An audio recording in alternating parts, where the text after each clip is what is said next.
realise many of you were expecting to see my toothy grin today, but I'm still having trouble talking with all the extra gadgetry in my mouth, so please be patient.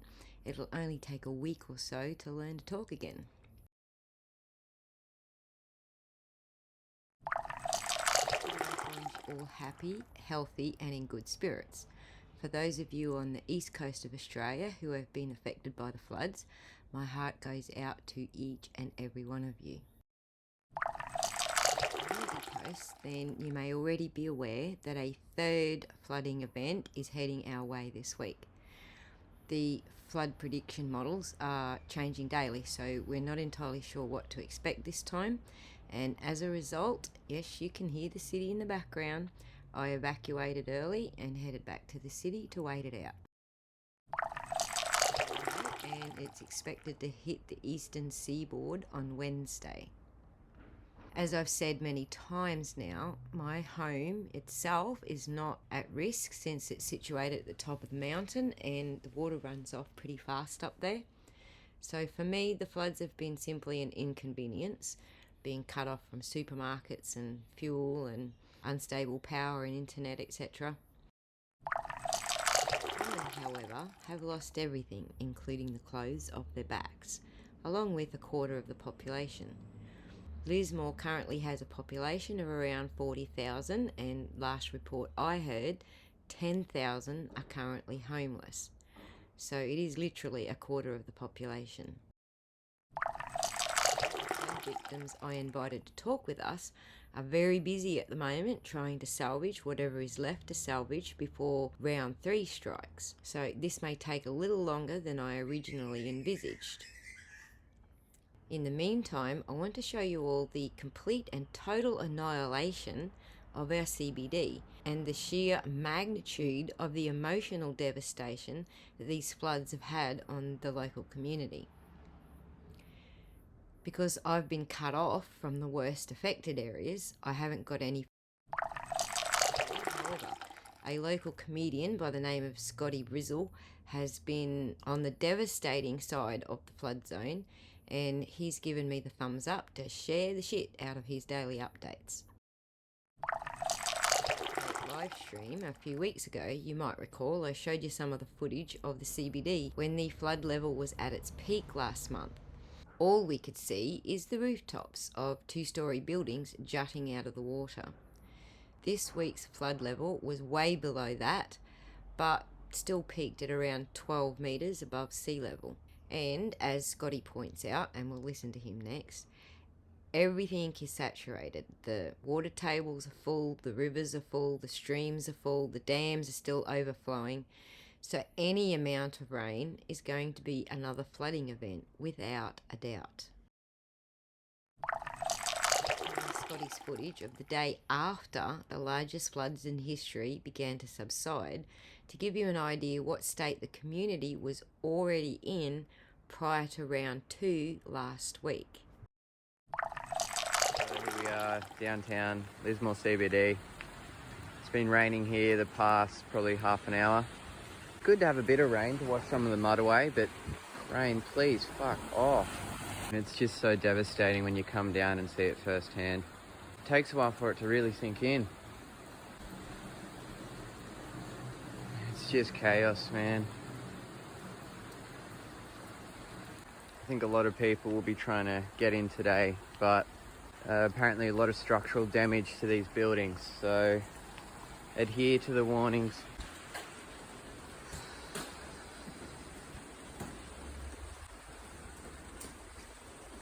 It's just devastating. Morning, guys. Hello, buddy. Streets are very slippery. Careful if you do get down today.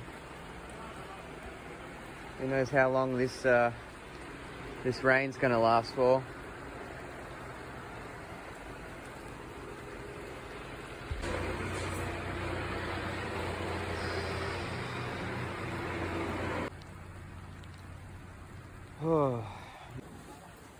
Pavers completely ripped up.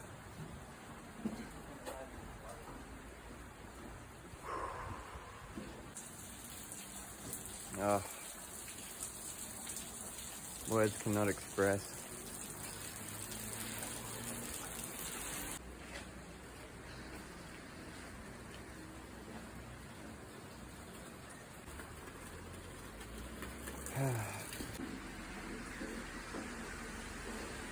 Oh, it's just so sad.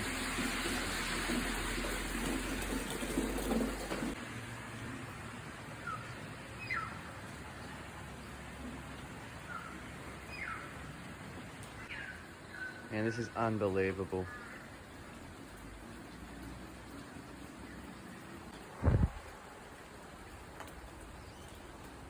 Oh. This is where it was still all flooded yesterday. Majority of the water's cleared.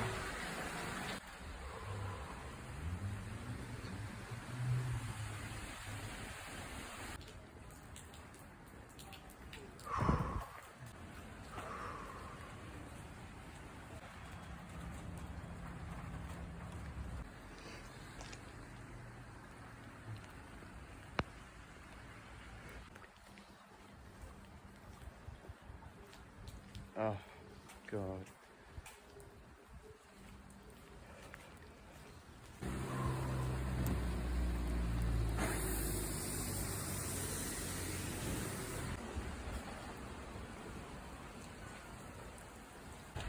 It's just so hard to fathom how high this water actually come up. Like this entire town submerged. There it is.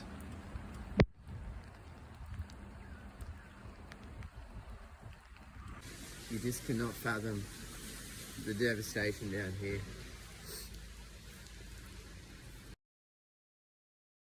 As you can see, there was already mountains of stuff sitting on the curbside waiting for council trucks to collect and take it all to the dump before round 2 struck.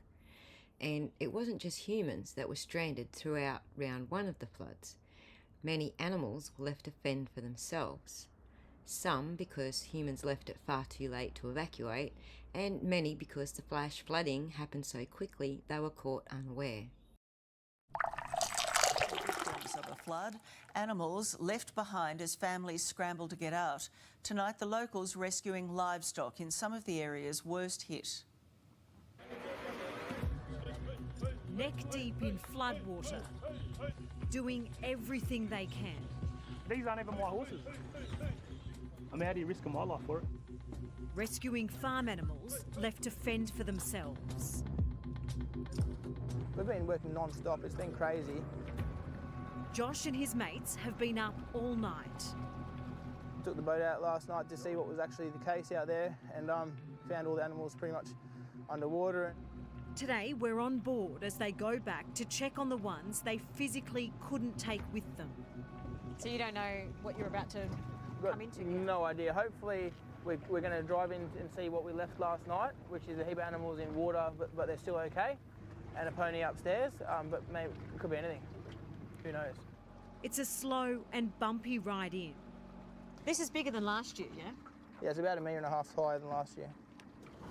All week the water has been relatively still, but today the wind has really picked up, making it choppy out here. And that's making it so much harder for evacuations and for people just trying to help. So where would these animals normally be? In the paddock here, locked in the paddock, there's all post and rail fences here. The boys are relieved to see the animals still standing, but they know they're suffering. These horses haven't had food in over a week now. Are those animals going to be okay? It'll be touch and go. It'll be touch and go. Thomas raises horses for a living. They've been in water as such over a week at least. For someone who does what you do, I mean, that mustn't sit well. No, it doesn't. It doesn't sit well at all. The boys jump back in and get to work. All right, good luck, mate. Setting a table for a feast these livestock are desperate for. They need no encouragement. The animals shouldn't be here. You know, the animals wouldn't be a problem if they'd evacuated them when they were told to.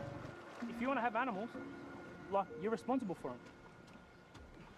Upstairs, that little pony you saw being carried through the water.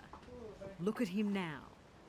Last night he was in a pretty bad way. He was soaking wet, hypothermic, so now he seems to have warmed up a little bit and he's dried completely. So I think he's going to stay alive up here, thank God. This homestead is part of a wedding reception venue that sits on the banks of the Hawkesbury River. When we arrived yesterday, there was chooks There was about half a dozen chooks, a couple of roosters, a couple of guinea fowls, a couple of turkeys and a peacock. But we were in water yesterday up to here, and now today I can't stand up here. So So it's gone up. if we hadn't got it yesterday, we wouldn't have got them out. These volunteers have done all they can, but are struggling to get the resources they need to save the larger animals. Thank you for calling RSPCA New South Wales. Nobody is able to help. Josh, what happens now? I don't really know, to be honest. It's heartbreaking that the people with the resources are giving us the runaround. The only advice we get is do your best. Sorry, we can't help you, bring somebody else.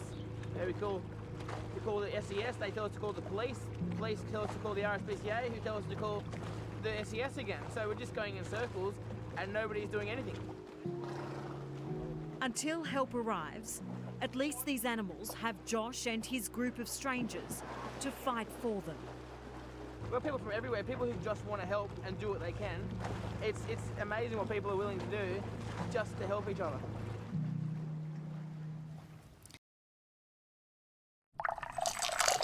Good Samaritans in boats guiding livestock to safety. But that's just the start. They've been carrying everything from pets to wildlife through these floodwaters. Tonight, the army of volunteers doing their bit to help.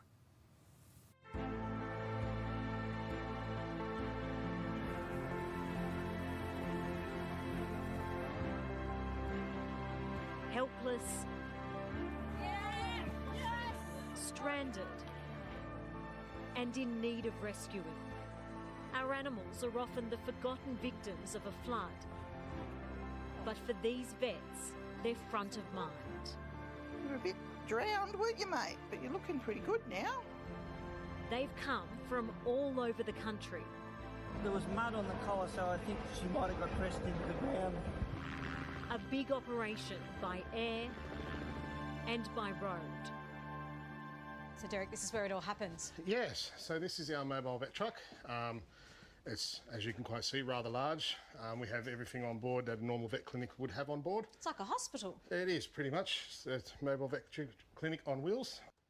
Derek Thompson and his team from the Animal Welfare League have mobilised to the Northern Rivers to help. It's like, you know, an evacuation centre. It's a warm place to put your head. I mean, this is like a refuge for the animals, yes, isn't it? pretty much, yes. So most of the vets in the area have obviously gone under. So we have a facility like this we can bring. There's a whole bunch of people now that have been mobilised, from vets, nurses, just rural support people. It's much needed support for local vets like Bruno Ross in Casino. The offers are coming from far and wide. It's a huge mobilisation of people now in full swing. He's up and about. It's basically just heartbreaking seeing clients, farmers, people in towns, that their whole worlds have just washed away. Horses and cattle, obviously, they're just exhausted. Some of them have been swimming. Potentially some of them were swimming all night. A lot of them, they've found high spots if they're lucky. What sort of loss are we looking at? Cattle numbers, as a conservative guess, I think you'd have to be thinking 10,000. Horses, again, it would have to be a couple of thousand. Oh, thank goodness you've called, Bruno. Good to see you, Bruno. You're a champion, mate. Elaine and Darcy have lived on their Northern Rivers farm for almost 55 years. We've lost a few cattle, but at least we haven't lost our lives. Barefoot and muddy, Bruno's here to give their animals a once-over. Got no cuts or anything on him? No. It's just the worst I've ever seen anything. This is just like a war zone by the look of things. When you were standing there just looking out at the water, what's going through your mind? Oh, we didn't know whether we were going to survive. Elaine and Darcy feared their cattle would be lost until some came swimming up to the front yard. Come on! Come on! When they came here to the gate, we called them and they swam into here. I had to get away. I walked through the gate and they just followed me in onto the veranda, and that was it. This is board and lodging, they said, for the next few days. So this was the current state of affairs for many local residents before round 2 came along. As you can see, this has been emotionally devastating for those most affected, and the whole scenario has left me at a loss for words. I honestly don't know any words that could possibly help anyone feel any better about losing everything overnight, particularly family members. I decided not to cross on Thursday for my final appointment with the dentist. I had already crossed 3 floodways in my 4-wheel drive, ranging from ankle deep to knee deep, when I came to an area that was more than waist deep, and this is where I bailed, turned around and headed back home again. The body was recovered from this exact location. Unfortunately, too many lives have been lost during these floods, and I'm certain the effects of these types of traumas will linger well beyond flood season. So let's take a look at Scotty Brizzle's footage leading up to and during round 2 of the floods. 6:30 a.m. Here we are downtown Lismore. There's a lot of flash flooding happening through the CBD at the moment. So it's a bit of chaos downtown. I'm just going to jump in my car. You couldn't tell this time yesterday morning I was filming, and definitely wasn't this dark. Man, this rain has been relentless. I'd be surprised if anyone got any sleep last night. But that was some of the heaviest rain I've seen. Bit of lightning and thunder thrown in as well. So I tried to get access to those places I was at yesterday filming where the river was at, but flash flooding, man. So there was a bit of confusion yesterday with the evacuation orders. There was an evacuation order for Lismore CBD plus low-lying areas around like East Lismore and Gerrards Hill. It had to be evacuated by 4 p.m, but then the evacuation order was revoked at 4:30. However, around 6 o'clock last night, it really started to bucket down, and just constantly. As soon as that heavy rain kicked in, a lot of the community members were asking why that evacuation order was actually revoked. Perhaps the order was lifted because of the little rain we had throughout the day yesterday. You know, maybe they were looking at catchment levels. I've got no idea. But that low pressure system that went off to the south ended up swinging back in and sat over the top of us. Around 8 p.m. last night, a lot of the roads in the CBD started to go under, flash flooding come through. But we actually had this storm localised between Maclean and Lismore, and the rainfall was just nuts. Then that evacuation order come back in earlier this morning, but I think a lot of locals already made that decision for themselves. When that heavy rainfall started, no one wanted to stick around and see what was going to happen with that. So the Wilsons River ended up hitting the major level this morning, not long ago, over 10 metres. The levee's at 10.6, and assuming it's going to reach the top of that in, well, probably soon. And we'll get through this, everyone. No matter how rough it gets and how high the water gets, we've got this. We obviously just need to make sure our friends and family and neighbours all accounted for, everyone's safe and dry. Shout out to the emergency services, the community members, volunteers, all putting in hard work right now. Just before I head off downtown, I just wanted to show you where the water levels were at here. All gone under. So just out the front of the Rouse here. Who thought we'd be seeing this again just a month later? Wow, unbelievable. And here's where I was at yesterday, where it takes you over north. It's really come up. So here we are just at the bridge. It's coming through the floodgates. The water is beginning to creep up here as well. This is what the river's looking like right now. This water moves fast. So the reading's at over 10 metres now. We hit the major flooding level. We're just going to have to wait and see how it all pans out, what this afternoon looks like. So I was hoping to get over to this other side, but obviously flooded. Wow. So this is the road that takes you down to Macca's.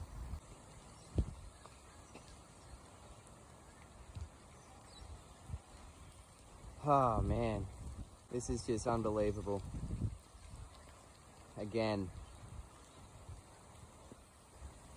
It's starting to get hairy with roads down the main street here getting blocked off, so I'm just going to head back home. Look after yourself, guys. Stay safe. We got this. Thursday morning, 7 a.m. Here's where I was yesterday. We've got the news going live with the Mayor, Steve Krieg. A lot of debris and rubbish have washed up. This is unbelievable.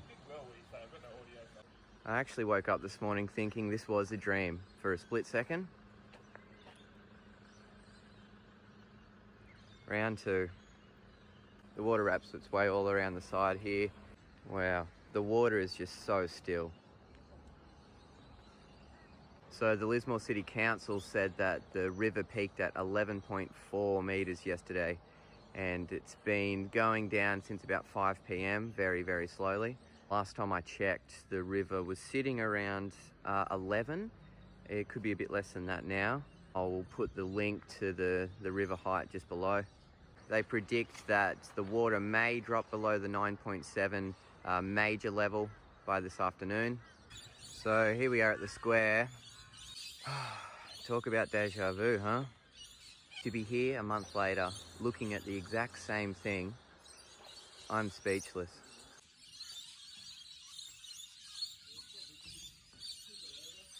That's a shit ton of water. Vet sign poking up the top.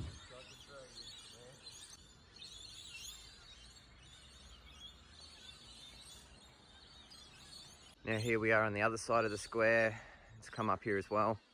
Now if you can remember last time, the water level was that, well, you can still sort of see where the water level was a month ago.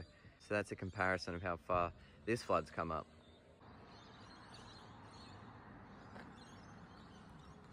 So this takes you up to the traffic lights, stuff here. I'll see if I can swing around and come down Ballina Road and get over the other side of this. And here we are on Ballina Road as you come down to the lights. So the 2017 flood was what, 11.6, and this one was 11.4. Noticing though, this water isn't as like browny black as the other stuff was.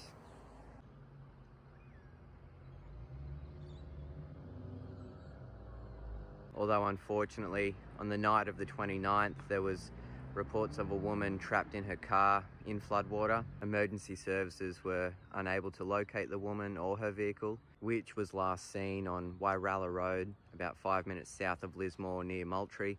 So please guys, if you can keep an eye out for a white Holden Captiva station wagon, New South Wales Rego YHS 51F. And be sure to contact local police if spotted, obviously. Also, I thought it was appropriate to rock the Lismore shirt today. So you can pre-order these shirts on Shea Maid's website. I'll link below. So with all the profits going to flood relief, and of course, look after yourselves and each other. Stay safe. Bit of a flood update. Here's where I was yesterday. The water's come down quite significantly. It's gone down a bit here at the school. They're currently trying to get the power going to pump more of this water out. Whew. We're at the square again. Water's come down a lot here. Still a lot to go.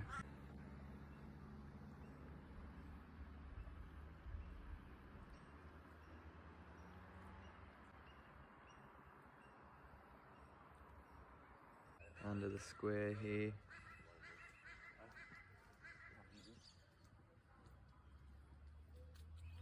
Here's the spot I was at yesterday.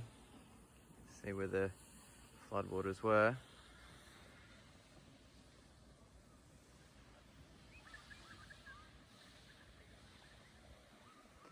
We're getting there, Lismore. We're getting there.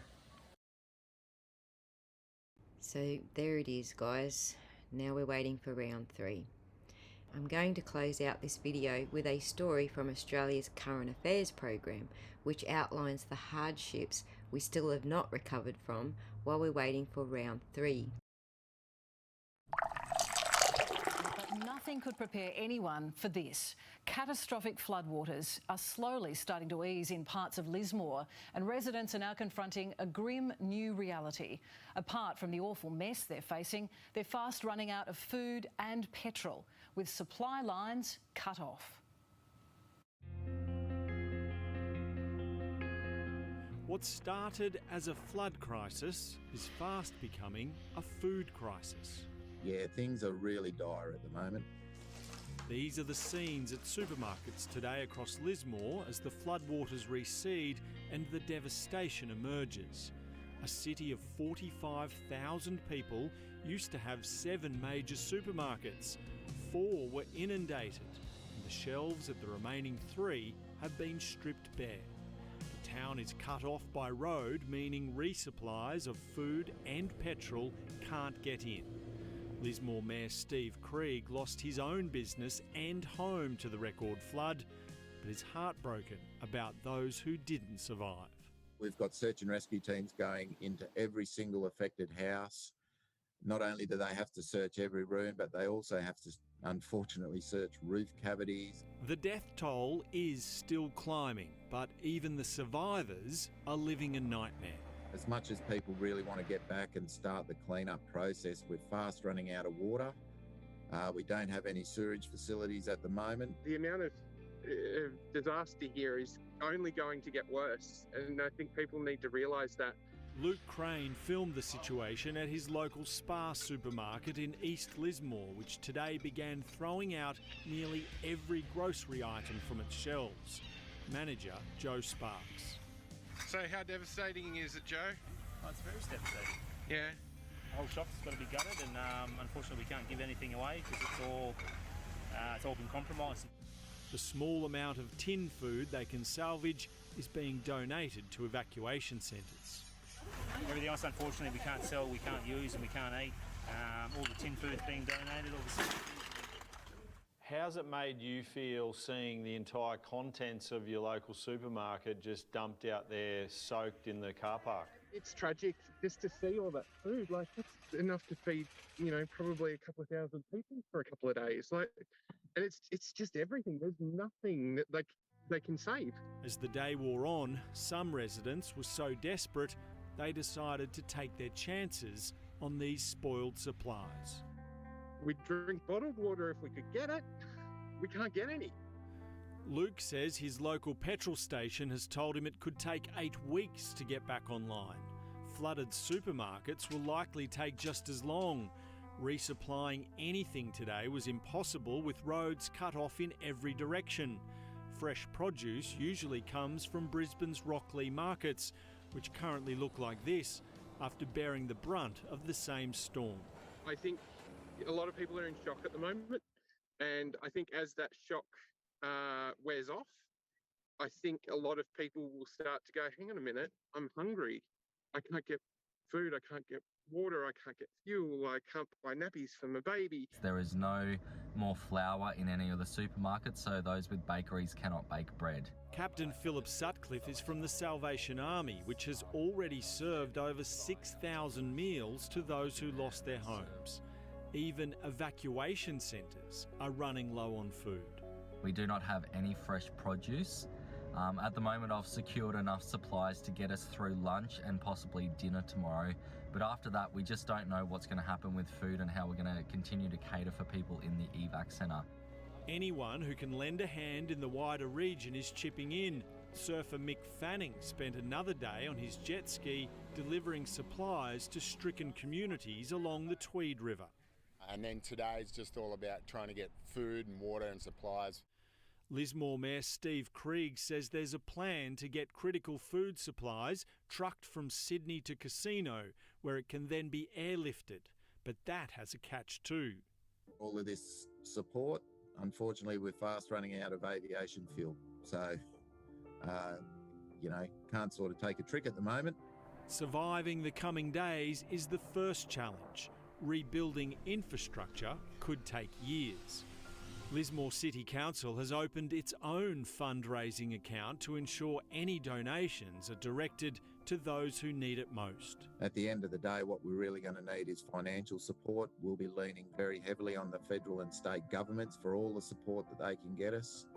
How would you describe the magnitude of this disaster compared to the many floods you've had before? Our statistics are telling us that we're living through a 1 in 500 year weather event.